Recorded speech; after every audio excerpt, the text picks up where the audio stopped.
let's go to some transfer news now. It's transfer season. The summer transfer window is open. Clubs are trying to get players in, trying to boost the strength of their team. But we'll start on a local front. Now, Mohammed Kudus, 2 seasons ago, he made that move from Norgeland to Ajax. It was supposed to be that move that propelled him to greater things. It hasn't necessarily worked for him at Ajax due to a number of different things, mainly injury. But on Friday, news surfaced in France that Nice have inquired about his services from Ajax. £12 million, it looks like that's his value. Quite surprising. Ajax got him for £8 million 2 years ago, and then he's £12 million. Kind of, it's cheap considering the sort of talent and the ability that he brings into the pitch. But let me come to you, Sydney. Look, what do you make of this? If Nice persists, should he go? I think he should go. Because, well, we all supported him. There was fanfare in the country because we have one of the young, bright prospects going to one of Europeans' traditionally biggest clubs. Ajax, nobody can question their quality. Nobody can question their standing in the European game. And when he left to Ajax, we're all happy for him. We're all excited to see him play, excited to see him in the Champions League, excited to see him in the latter stages of the Champions League, excited to see him showing what he can do at the highest stage, but it hasn't gone to plan at all.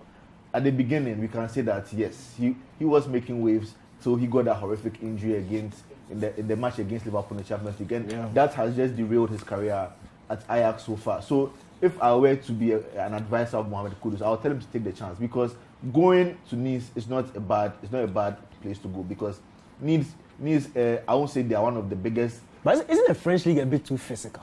It is too physical. But look at the progression of the players that play in the French league. The French league, we can say, is a feeder league for some of the bigger leagues. The biggest example is the English Premier League. If you do well in France, you are fast tracked to go to England. So it's been a more physical league. It has its good side and its bad side. The good side is that if you're able to make it there, you are on the fast track. You're on the highway to getting the big bucks and the brighter lights of the EPL.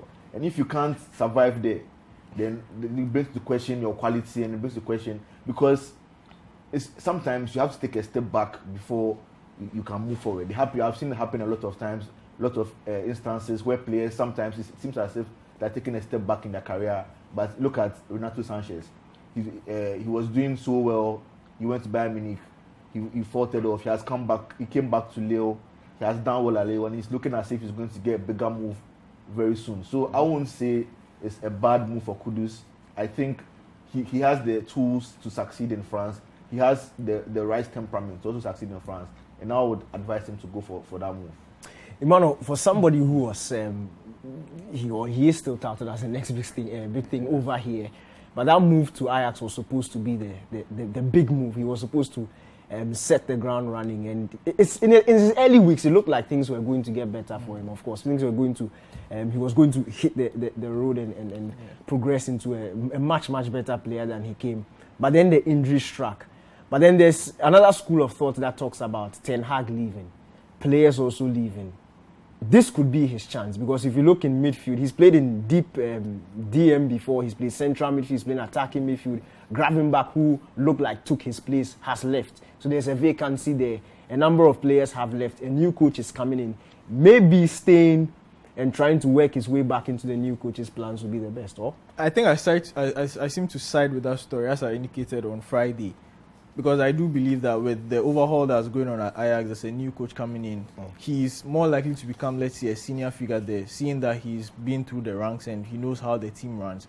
And then with the Dutch teams, we know that the system per se is not going to change. Yeah. And the technical education, when it comes to playing football, is not going to change. So especially seeing that this is a World Cup year, you didn't want to make a move that you now have to learn the culture. I mean, it's Netherlands to France. There's a cultural difference. I think that's very important. This being a World Cup. Exactly, and you would want to get to the World Cup in tip-top form, and the best way to do that is to play a league in which you are familiar with. So I would say, and Ajax also kept faith with him throughout the injuries and everything. They've still had him in their plans and everything. So I would say give it a year. It looks like now he's fit and he's well to play. Play throughout the season. You know, Ajax will be competing in the Champions League. You'd want your players to be playing against the big boys. It tests their mettle. It puts them in the right shape shape physically, puts them in the right frame of mind mentally also, going into the World Cup. So our advocates, give it a year. If it goes well, there'll still be interest there. And even at that time, your price value would actually have gone high if you are able to perform well. So I would say there's an overhaul going on at Ajax. It looks like he'll be a mainstay, he'll be a senior figure there. Give it a year, get some games under your legs, perfect your craft, play against the big boys, test yourself, then you'll be ready for the World Cup. And then even after that, it could even propel you to a bigger move, because the World Cup is the biggest advert for any player. Yeah. So once you get in there, you perform, you're good to go.